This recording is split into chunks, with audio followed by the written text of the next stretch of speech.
আসসালামু আলাইকুম। আশা করি তোমরা সবাই ভালো আছো। দেখো, আজকে আমরা ষষ্ঠ শ্রেণীর 2.3 এর 21 নং থেকে সমাধান করব। এর আগের ক্লাসে আমরা 20 পর্যন্ত সমাধান করেছিলাম। তোমরা যারা ক্লাসগুলো দেখো নাই, দেখে আসো এবং তোমরা অবশ্যই আমার চ্যানেলটি সাবস্ক্রাইব করে রাখবে পরবর্তী ভিডিওগুলো পাওয়ার জন্য।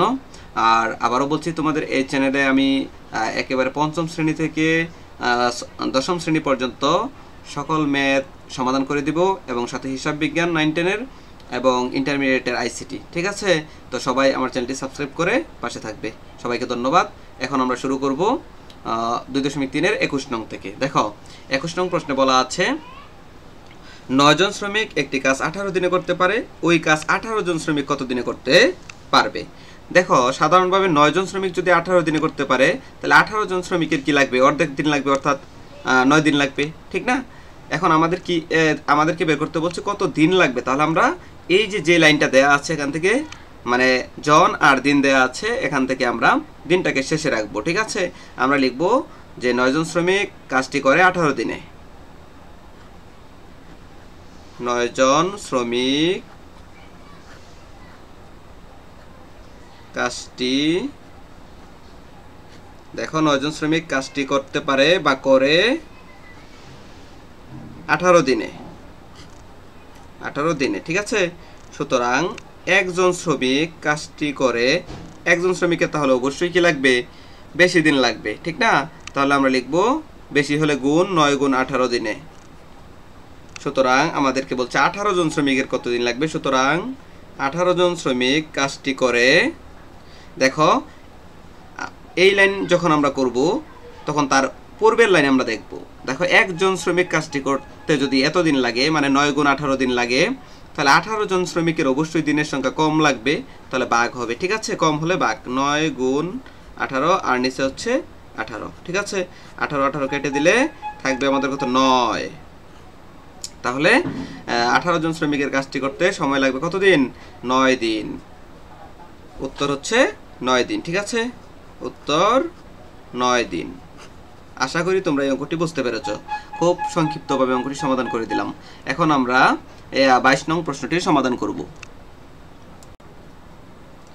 দেখো, আমরা 22 নং প্রশ্নটি লিখে নিলাম। একটি বাঁধ তৈরি করতে 360 জন শ্রমিকের 25 দিন সময় লাগে। 18 দিনে বাঁধটির কাজ শেষ করতে হলে কতজন অতিরিক্ত শ্রমিক লাগবে? ঠিক আছে? এখানে সময় হবে না, এখানে হবে কতজন অতিরিক্ত শ্রমিক লাগবে। ঠিক আছে? অতিরিক্ত শ্রমিক লাগবে। ঠিক আছে? দেখো, একটি বাঁধ তৈরি করতে 360 জন শ্রমিকের 25 দিন লাগে। এখন 18 দিনে, যেখানে 25 দিন লাগে, সেখানে যদি আমরা 18 দিনে কাজটি করে ফেলতে চাই, দিন কমিয়ে ফেলতে চাই, তাহলে আমাদের শ্রমিক বাড়াতে হবে। এটা সাধারণভাবে তোমরা বোঝো যে ধরো 2 জন শ্রমিক একটা কাজ 10 দিনে করতে পারে।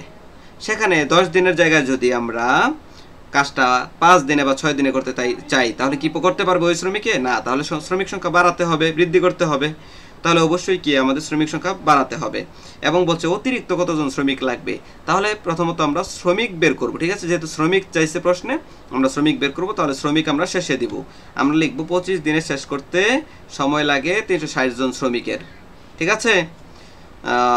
আরও সাজিয়ে লিখতে পারো যে একটি বাঁধ তৈরি করতে 25 দিন সময় লাগে 360 জন শ্রমিকের। তো এত বড় করে না লিখে আমরা শর্ট করে লিখব। ঠিক আছে? যে 25 দিনে শেষ করে 360 জন শ্রমিক। দেখো সমাধান।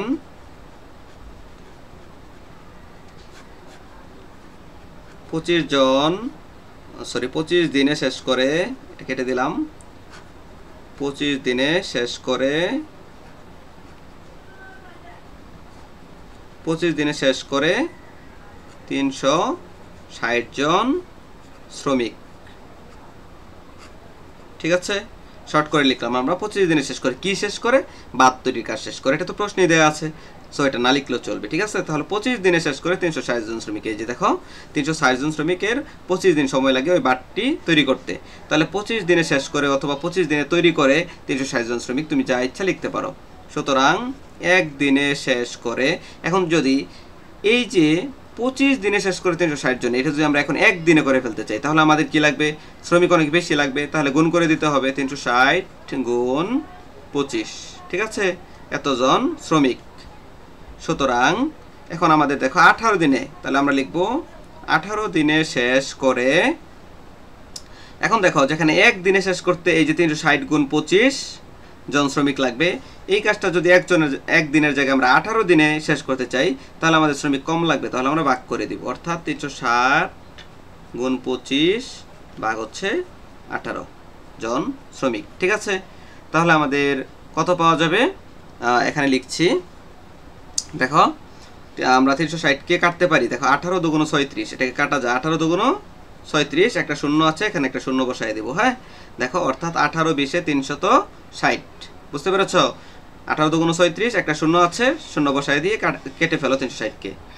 তাহলে 25 দুগুণ এখানে কত হবে, দেখো এখানে 25 দুগুণ হবে 50, আর একটা শূন্য আছে 500, তাহলে 500 জন শ্রমিক, ঠিক আছে।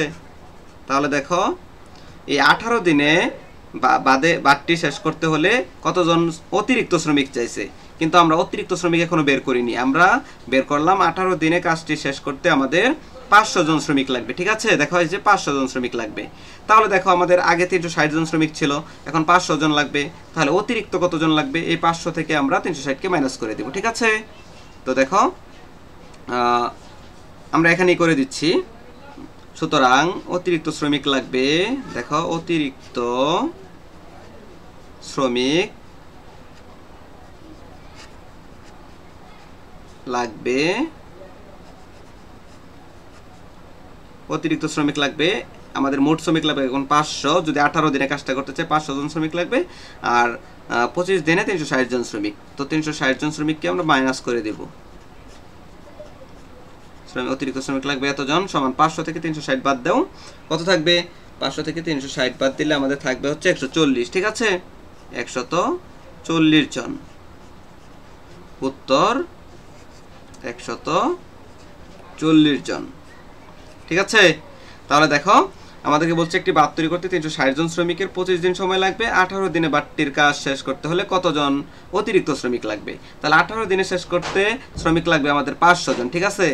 তো এই যে আমাদের 500 জন শ্রমিক লাগবে, তাহলে এই 500 থেকে আমি যদি আগের 360 বাদ দিই, যেই শ্রমিকটা থাকলো 140 জন, এটাই আমাদের কি অতিরিক্ত শ্রমিক লাগছে, ঠিক আছে, 360 এর জায়গায় আরো 140 জন বেশি লাগছে, তো উত্তর হচ্ছে 140 জন অতিরিক্ত শ্রমিক।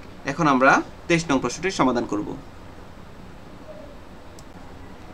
দেখো এখন আমরা 23 নং প্রশ্নটির সমাধান করব। দেখো ডাকটি মনে হচ্ছে যে অনেক বড়, কিন্তু আসলে অঙ্ক খুবই ছোট। বলছে 25 জন লোক দৈনিক 6 ঘন্টা পরিশ্রম করে, দৈনিক মানে প্রত্যেক দিন 6 ঘন্টা করে পরিশ্রম করে, ঠিক আছে, একটি কাজ 8 দিনে শেষ করে, মানে 6 ঘন্টা করে পরিশ্রম করে একজন প্রত্যেকটা লোক, ওইরকম 25 জন লোক 6 ঘন্টা করে পরিশ্রম করে একটা কাজ 8 দিনে শেষ করে। এখন 10 জন লোক দৈনিক 6 ঘন্টা, দেখো আমাদের কাজের পরিমাণ কিন্তু সমান, অর্থাৎ 6 ঘন্টা করে প্রত্যেকদিন 6 ঘন্টা করে কাজ করতে হবে, ঠিক আছে। এখন 25 জনের জায়গায় যদি আমরা 10 জন লোক নিই, আগে 6 ঘন্টা করে পরিশ্রম করতো, এখনও পরিশ্রম 6 ঘন্টা করে করতেছে, তাহলে আগে 25 জনের যদি 8 দিন লাগে, এখন যদি 10 জন লোক দৈনিক 6 ঘন্টা করে কাজ করে, তাহলে অবশ্যই দিনের পরিমাণ কি বেশি লাগবে, কারণ 25 জন করতো 6 ঘন্টা করে 8 দিনে শেষ করতো, ওইখানে 25 জনের জায়গায় 15 জন কমে গেছে, ঠিক আছে, মাত্র কি 10 জন, মাত্র 10 জন লোক দৈনিক 6 ঘন্টা পরিশ্রম করে কত দিনে কাজটি করতে পারবে। আচ্ছা আমাদেরকে দিন বের করতে বলা হয়েছে, তাহলে আমরা এখন দিন বের করব, ঠিক আছে। দিনটাকে শেষে রাখবো, জনটাকে প্রথমে রাখবো। দেখো 25 জন কাজটি শেষ করতে পারে, দেখো এখানেও 6 ঘন্টা, এখানেও 6 ঘন্টা, তাহলে এই 6 আমাদের এখানে লিখতে হবে না, ঠিক আছে, মানে 6 পরিশ্রমের পরিমাণ তো আর কি হয় নাই, আমাদের কমে নাই বাড়ে নাই, 6 ঘন্টা করে ছিল, তাহলে এটা লেখার প্রয়োজন নেই, আমরা লিখব 25 জন কাজটি শেষ করতে পারে, 25 জন কাজটি শেষ করতে পারে 8 দিনে, দেখো 8 দিনে, সুতরাং একজন কাজটি শেষ করতে পারে, দেখো 25 জন কাজটি শেষ করতে পারে যদি 8 দিনে, বা 25 জনের কাজটি শেষ করে 8 দিনে, যাই লেখো তোমরা লিখতে পারো, সমস্যা নাই। তো 25 জন কাজটি শেষ করতে পারে 8 দিনে, সুতরাং একজন কাজটি শেষ করতে পারবে কত দিনে? তাহলে অবশ্যই একজনে করতে চাইলে দিন বেশি লাগবে, তাহলে গুণ করতে হবে 8 গুণ 25 দিন। ঠিক আছে? সুতরাং এখন দেখো একজনের জায়গায় 10 জন কাজটি শেষ করতে পারবে বা পারে। দেখো যেখানে একজন কাজ করতেই যে 8 গুণ 25 দিন লাগতো, সেখানে এখন একজনের জায়গায় আমরা 10 জন নিব, তাহলে দিন কম লাগবে, তাহলে ভাগ হবে 8 গুণ 25 ভাগ হচ্ছে 10 দিন। ঠিক আছে? এখন আমরা কাটাকাটি করবো এটাকে, 2 5 দেখো 10 আর এখানে 5 5 25, 2 5 10 5 5 25, 2 4 8। ঠিক আছে? তাহলে দেখো 5 4 20 দিন, তাহলে কত দিন লাগবে? 20 দিন লাগবে। ঠিক আছে? দেখো 10 জন লোক দৈনিক 6 ঘন্টা পরিশ্রম করে কত দিনে কাজটি করতে পারবে? 20 দিনে। উত্তর 20 দিন। উত্তর 20 দিন। ঠিক আছে? আমরা এখানে আরেকটা লাইন লিখতে পারি যে সুতরাং 10 জন লোক 6 ঘন্টা পরিশ্রম করে কাজটি করতে পারবে 20 দিনে, উত্তর 20 দিন। ঠিক আছে? ওটা লিখলেও চলবে, না লিখলেও চলবে, সরাসরি উত্তর লিখলেও হয়ে যাবে। তো আজকের ক্লাসটি আমাদের এই পর্যন্তই থাকবে, 23 পর্যন্ত। নেক্সট ক্লাস আমরা হচ্ছে 24 নং থেকে শুরু করবো ইনশাল্লাহ। তো সবাই ভালো থাকো, সুস্থ থাকো, এবং আমার চ্যানেলটি অবশ্যই তোমরা আশা রাখি সাবস্ক্রাইব করে রাখবে। সবাইকে ধন্যবাদ। আসসালামু আলাইকুম।